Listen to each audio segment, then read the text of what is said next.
Welcome to the Kent Lapp Podcast. Back to the health. You mentioned that it sounds like you guys are teaching some of those things. Now, was that you or is that Churchill Mortgage? And are you just teaching those things about health to your employees or to your customers or? Well, we primarily will be coaching our employees. One of the things that we do a lot of is talk about our core convictions about our business. Anybody can do mortgages, but we want our company to be filled with people who have shared convictions, that want to go to work each day and battle arm in arm because we have shared beliefs. We believe in treating families and serving people and each other the same way. So one of the core convictions that I talk about it's the last one I talk about, but probably the most important, which is mornings matter. And I talk about my morning routine as part of something that I do every single day without exception because I'm better for that. And if you come to work here or if you do work here at Churchill Mortgage, you should expect me to be at my best. And that's my commitment to you. And this is how I'm going to engineer that behavior in my life and create those disciplines and what I read, what I write, how I pray or meditate, and what I do for exercise, and that I do it every day without exception, because if I do that, I'm better off for you. Yeah. And you should expect my best. And guess what, Ken? If you come to work here, I'm going to expect your best. And that's one way that I think you can engineer better being in your life is by taking care of you first, because the world doesn't tell you you're worth it. But I'm telling you, you are. Yeah. The world doesn't tell you you're worth it. Yeah. The world doesn't encourage you to be the best you. The world encourages you to get out and just do for it. And it very rarely will you ever hear people tell you, Kent, before you go and serve all of these people and take care of all those things and get on that kind of hamster wheel and just run. Right? That's what the world tells you to do. Buy all this stuff. Look better than you think you need to be, buy more house, spend more money, go into more debt, eat more fast food, right? Run according to how you just want to run, your natural desires. And just go. Yep. Who should tell you no? Yep. And I tell you, I think you're worth a lot more than that. Yeah. I think you're worth getting up 30 minutes early every day and reading a devotional book or your Bible or something that nourishes you regardless of your religion. I think you're worth writing things down and journaling a little bit about your life every day and processing those anxieties that you might feel because you feel them. I think you're worth taking that time for yourself. I think you're worth praying or meditating and thanking the Lord for all the great things you have, because a grateful spirit is an attractive trait. People want to be around happy, grateful people. Yeah. Nobody wants to be around jerks. Yeah. And you're worth getting up and exercising. Give yourself 10 minutes or an hour every day of exercise. You're worth that.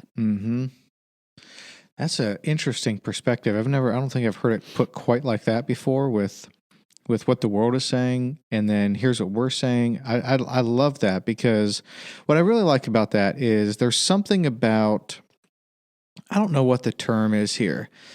Winners, that's going to sound too prideful, so let's not go with that. But people that want to give their best and perform their best, when they get around other people like that, they have the natural inclination is to rise up, and I'm gonna rise up to the challenge. Then there are some of those people where that's a turnoff. It's like, oh, if that's what you're doing there, no thanks. Like, that's going to challenge me. That's going to make me feel bad. I want to distance myself. And so I guess that's even one of the values of having these core values or convictions, is that you're going to attract the people that you want to attract and sort of repel the people that probably you don't really. They're not going to be a great fit, so they should probably go do something else. And that's why we talk about them, because one of the other things we talk about is I want to be the hardest working person in the room. Working hard is a virtue. If you're going to do something, choose to do it with all you got.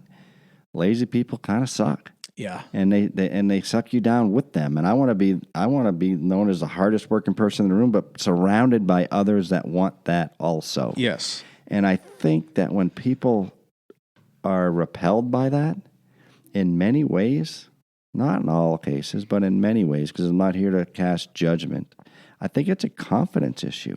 Right? I think it's a confidence and it's a doubt issue. And I have one of my children has a core conviction that says you can outwork your doubts. Right? And so doubts create fear, which creates paralysis, which creates the desire to not put yourself into those situations where you may be either called out, not win, or find out that you're not able to do something. Mm-hmm.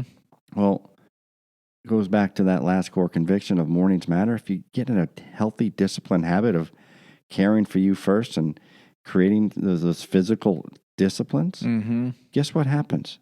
Your confidence goes up. Your ability and your desire to work goes up. When your work goes up, all of a sudden you realize with a little extra work and a little extra discipline and a little extra focus, that thing I'm doubtful of, that fear, I can work through that.